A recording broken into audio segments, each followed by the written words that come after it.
Crime rate has been increasing drastically in the other Caribbean countries for years, and at one point they were blaming the Jamaicans, but soon realized the issue they and us Jamaicans had in common is the guns with ammunition coming directly from the United States of America. The U.S. laws make it super easy for persons there to acquire these weapons, and their regular mass shootings are a direct consequence of that. We here in the Caribbean, the direct consequence of them making it easy for persons to acquire these type of weapons is our spiraling out of control murder rate. A lot of the guns coming here are actually the ones the Americans have been using in actual wars fighting with their army.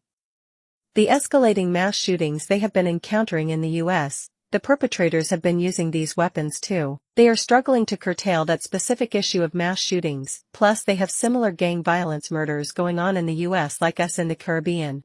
So what are we the Caribbean community, and the persons in the United States are going to do about this huge problematic lingering issue? Are we just going to talk and do things such as pray or be deliberate in our actions and get a physical handle on this matter?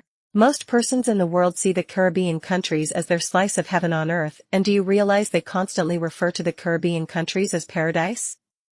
This is why we have the highest number of vacationers than anywhere else in the entire world, yet the crime rate is this bad. Do you realize, for years now the Americans will constantly put out news bulletin to their citizens/residents to not come to individual Caribbean countries because of the murders? Do you think this is fair to us in the Caribbean when they as a richer, more advanced country with a first-class army-type model there, where these weapons that their soldiers will use in actual wars are being made and coming from in the first place are in fact struggling to curtail mass shootings, gang violence, domestic murders, or their own spiraling out of control murder rate? So how do they expect the Caribbean countries to fare with these same type of weapons coming constantly from their country to ours? Based on what I have highlighted here, do you think Jamaica can sort out this crime matter by ourselves, or do we need a collective crime approach plan with the other Caribbean countries and the United States in it? Maybe something similar to treaties in the past be made like a terrorism law and we all sign off on it with death penalties on the table, as a lot of the murders look no different from what the terrorists like the ISIS were doing in the news and in viral videos from more than a decade ago.